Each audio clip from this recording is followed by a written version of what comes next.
সেই জিনিসটাই আমরা চাই স্থায়ী করা, সেই জিনিসটাই যাতে সবসময় থাকে। আর সেই ভালোবাসা, সেই তখনে আমাদের এই অঞ্চলের অর্থনৈতিক উন্নতি, আন্তঃগাঁথনি উন্নয়ন, শিক্ষা দীক্ষা সমগ্র সর্বাঙ্গন উন্নয়ন সেটা সম্ভব হয়।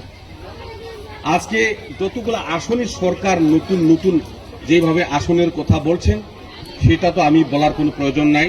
আর সেই আসনগুলা সত্যি আসনি, সেটা শুধু বলার, ঘোষণা করার আর শুধু মানুষদেরকে এমনি বলার, নির্বাচনে এসে গেছে কাছে, নির্বাচনে ভোট পাওয়ার জন্য সেটা বলা হচ্ছে, সেটা না।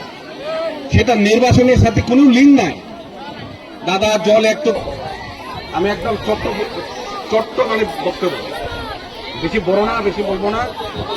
হ্যাঁ, তো এই যে আসনের গুলা কথা যেটা বলা গেল, আমাদের মেয়ে ছেলেদের matric pass, higher secondary, BA pass, MA pass এবং অরুণোদয় এখন সবাই বিষয় নাই।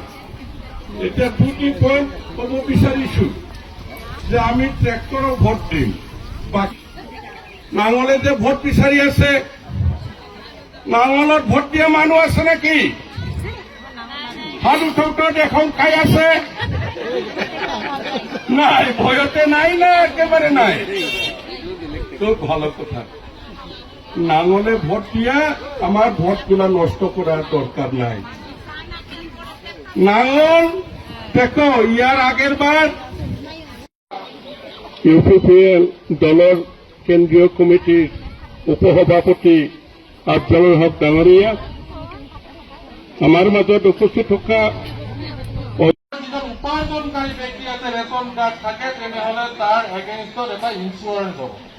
সেইজন মানুহে যদি মৰি যায় তেনেহলে 1 লাখ টকা পাব, আৰু এক্সিডেণ্ট হৈ যদি মৰি যায় তেনেহলে মুঠৰ ওপৰত আমাৰ এইখিনিৰ উপৰিও যিটো নকলে নহব, এটা সময় আছিলে যে আমি ঘৰৰ পৰা ওলালে আমি ঘৰলৈকে ঘূৰি আহিম না নাই সেইটো সমস্যা আছিলে, বিভিন্ন উগ্ৰপন্থী সমস্যা আছিলে, বিভিন্ন সাম্প্ৰদায়িক দাঙ্গা হাংগামা হৈছিলে।